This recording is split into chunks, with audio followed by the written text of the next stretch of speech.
Hello, loved ones. Thank you for joining me today. And if you're new to the channel, then welcome to the family. Today, we will review Married at First Sight Season 16, Episode 2, After Party. Shout out to Sister Kirsten. This episode was called Getting Cheeky With It.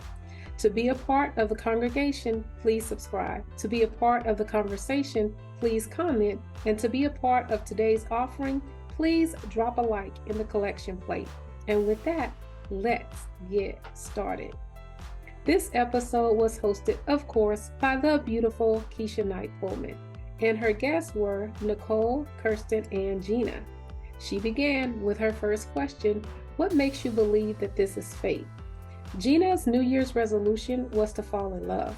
Kirsten made a vision board that she would allow love to find her. I loved Nicole's answer. She said she believes that about everything. If this isn't where she is supposed to be, it's because her next step requires this experience in order for her to get there. That reminds me of Romans 8:28. And we know that God causes all things to work together for good to those who love God, to those who are called according to his purpose. God did not say that all things would feel good or be good, but work together for the good, which indicates that no matter what we do in life, it's all useful. I love Nicole's answer. We then moved on to our first clip. It's Kirsten and Shaquille at the altar, and Kirsten turning her head during the kiss so that Shaquille must kiss her on the cheek. Keshia said she gave him that cheek and then that friend hug. Now, you know that is called the church hug. Kirsten says she was not expecting a man that was bald. She asked for someone with a low haircut and a beard. She again said that he did not ask if he could kiss her, and he should have asked her. I think that if he had asked her, she still would have directed him to her cheek. However, I do think that this is really important to her because she mentioned him asking her even before they met. I love that they could just laugh about it, and Keshia named it Cheekgate. Nicole said that Kirsten should have just gone for it. You never know, and her marriage started out with a cheek kiss. Keshia indicated, and Kirsten agreed, that she had already jumped off the deep end. Gina indicated if a guy told her that God knew what he was doing when he made her, then she would have just went for it. The attraction was not there for Kirsten, so that did not make her want to kiss him. She says the affection can grow, and she is going to give him a chance. She admits that it was just her in the moment, being stuck on the haircut and low beard. I can understand being stunned in that moment, so I am actually going to give Kirsten a break. I hope that she gives him a chance. She talked about her last relationship ending because her boyfriend of 4 years cheated on her. I'm sure he had a low haircut and a beard. Therefore, I am hoping that she can realize that character is more important than looks. We then moved on to our next clip. It's Kirsten and Shaquille talking after the wedding, and he explains how he got the scar on his forehead and reveals that he was born in 1991, which prompted Kirsten to give him 2 strikes, one for being bald and the other one for being younger than her. She says the 3rd strike and deal breaker would be if he has a bad attitude or if he does not meet her intimacy needs. She thought Shaquille's openness was a great thing. He unpacked a lot all at once during that conversation. She is not physically attracted, but she does feel an emotional connection. She thinks he has a great heart and that love can grow. Nicole can see that Shaquille is enamored by Kirsten's beauty and wants to give his heart to her. She hopes that Kirsten can soften that hard shell and let Shaquille in. Nicole and Chris saw Kirsten and Shaquille together on their wedding day, and they were so excited that the 2 people that they had bonded with most were matched. I hope Kirsten gives him a try.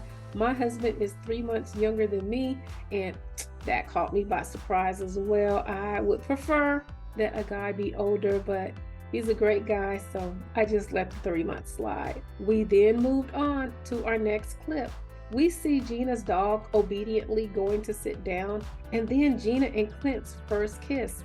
Gina tells us that her dog was on store medication that day. She indicates that kissing Clint at the altar felt natural, but what was awkward is the camera crew following you. She said there are so many of them that you have to get used to them being around. At one point, she was messing with them, and she would stand up, and they would stand up, and she would sit down, and they would sit down, and then she began moving from side to side. She says it's very interesting. Shout out to the camera crew. I wish they would do a behind the scenes of the behind the scenes. I would love to see how the camera crew moves. We then moved on to our next clip, and it was Clint and Gina talking after they got married, and they discovered that they live in the same building. She has seen Clint in the elevator. During Clint's home visit, she saw the production team at her building, and when she approached, they said that they needed more footage of the building. But she asked the valet, and he said they were interviewing some old man upstairs. She says conversations with Clint is easy. She can feel chemistry in conversation, but not physical chemistry.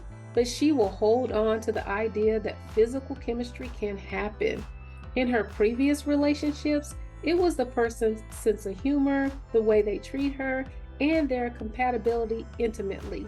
Gina says her last relationship was very serious, but they broke up because he was a musician in the party scene, and he spent a lot of time downtown, and she grew out of that era, which caused a lot of disagreements. I hope, given Gina's history, she can look deeper into Clint to find the chemistry needed to make this marriage work.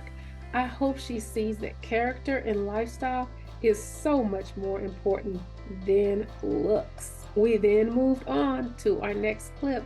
It's Nicole opening her wedding gift from Chris. She received a bracelet made with moonstone, which represents strength, hope, and clarity, with a treasure chest. In the clip, she says she does not think any man in her life besides a family member has ever put that much thought into something for her. She does not know him, and already he thinks about her and cares about her.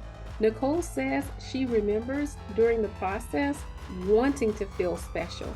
It was a well thought out gift, and she can tell he was an intentional man who really cared about making her feel special without even knowing her. Previously, Nicole dated men who were selfish, narcissistic men who thought that they were the gift. She believes that a couple should cherish each other. I am so happy for Nicole. I think given her history, she really will give this marriage a chance. We then get a bonus clip of Kirsten and Gina opening their wedding gifts. Kirsten received roses, a bottle of wine, a Pandora bracelet, which became her something blue, a camera, and Ray-Bans. I think Shaquille did a great job, and it should give Kirsten a glimpse into who he is. Gina got Clint crystal glasses engraved with their wedding date, a bottle of whiskey that had been barreled for 16 years that represented Married at First Sight season 16, and Clint got Gina some sailing gloves. Oh my, Clint is going to have to do better. His gift was more about him than her. That sends up some red flags for me. Even if he would have given her the gloves with something that shows he was thinking about her, it would have been fine. But the entire gift was geared towards his lifestyle. I do not know what to say about Clint. He is going to have to do better. We then moved on to our last clip. It's Nicole and Chris at the altar. The minister is reciting what Chris's family has to say about him.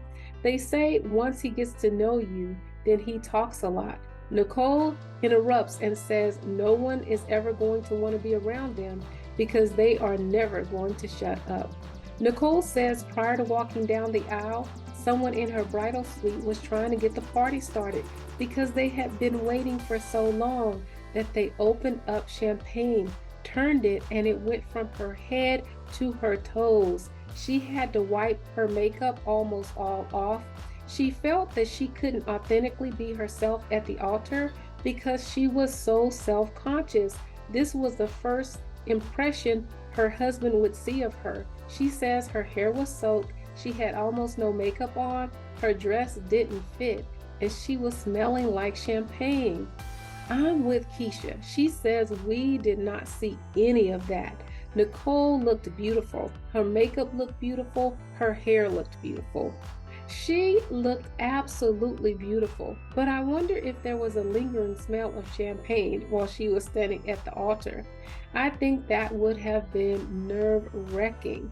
There is really no fix. You can't wash the dress. You don't have another one. For me, that says a lot about Nicole's character. The fact that she could bounce back so fast and go out and be cordial, nice, and just kind of let it roll off her back. I mean, that says strength in character. Kirsten says she is glad Nicole was able to move forward and still interact with him. If it was her and she had a champagne shower, it would have been a different situation and she would not even have went out there. And I agree. Nicole said it happened because they had been waiting. We would have had to wait a little longer. I wonder what she said to the friend who opened the bottle. Oh my God, that was definitely a wedding disaster. Keshia then asked about things that happened behind the scenes that we didn't see related to family. Gina reveals that her stepdad drank too much the night before and didn't make it through the ceremony. Her family was upset, but she just chopped it up to nerves and cameras. Nicole says Chris' family and friends revealed that Chris has a jersey collection that he displays. In her mind, she created a jersey museum in his house. She was thinking he would want her to wear matching jerseys, but when she asked Chris about it, he says they're in his closet and he wears them in the summer. She says she totally overthought that entire situation. Well, that's all for this episode. What did you think about it? Do you think Kirsten will give Shaquille a chance even though he already has 2 strikes?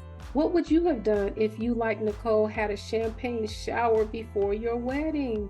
Do you think Clint is selfish since his gift focused only on his lifestyles? Well, let me know what you think in the comments. We then get a sneak peek of next week's episode where Kirsten says she was not expecting a bald head. Nicole's dad wants to know if Chris is a criminal. Gina's friend wants to know why Clint thinks he is ready for marriage, and Domynique's mom thinks nice is not enough because Jeffrey Dahmer was a nice guy. Well, that's all. Until next time, please like, comment, and subscribe. And remember, live with intention. Be intentional.